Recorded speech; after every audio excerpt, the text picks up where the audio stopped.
其實蟹柳呢都係一啲戰後嘅產品嚟嘅。咁嗰陣時1945年日本仔戰敗咗之後呢，日本嘅漁船好多都俾民軍大量咁沒收，搞到佢哋呢遠洋嘅捕魚能力呢就差唔多去到零。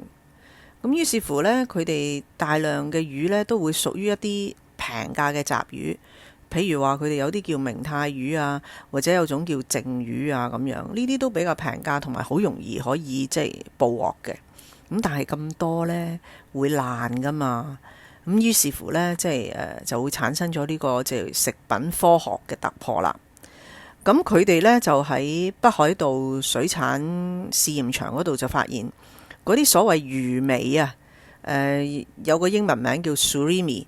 我諗魚尾嘅意思即係佢哋嗰啲 mousse 啊，即係魚肉啊打爛咗嗰啲 mousse。其實佢哋用咗一啲技術，就添加咗蔗糖啦、山梨醇啦，咁啊防止佢嗰啲蛋白質呢係會變嘅。咁呢啲其實都係一啲即係當時有嘅一啲專利嘅技術。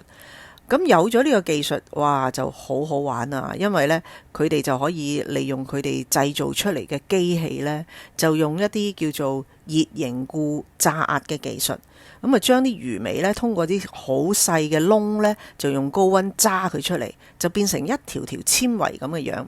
咁而日本仔嘅蟹柳呢，點解會貴啲呢？因為佢裏邊呢，其實係加入咗阿拉斯加嘅鱈魚嘅。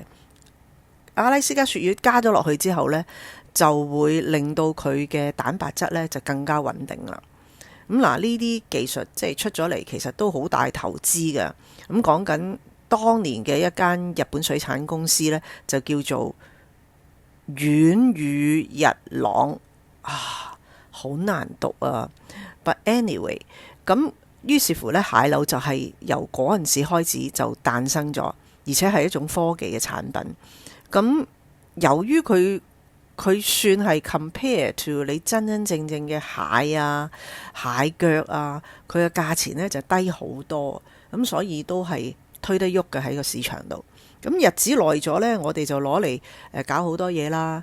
我哋可能做沙律啦，可能攞嚟做下嗰啲炒飯啦，即係你諗得出嘅都會做啦。甚至乎可能做一條條嗰啲即係嗰啲叫壽司飯啊，咁樣都會有嘅。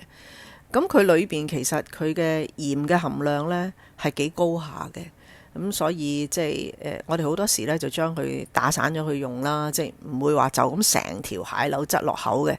咁所以即係如果你係想健康嘅，咁你咪將佢加入咗其他嘅嘢做咗去沙律咯。咁其餘我有個片我都有提過，咁呢個都幾好噶。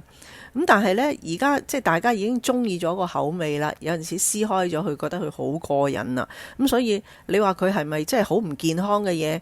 咁點都唔夠嚿魚本身咁健康嘅，但係過癮啊嘛，有咩問題係咪？咁下次再講過啦，拜拜。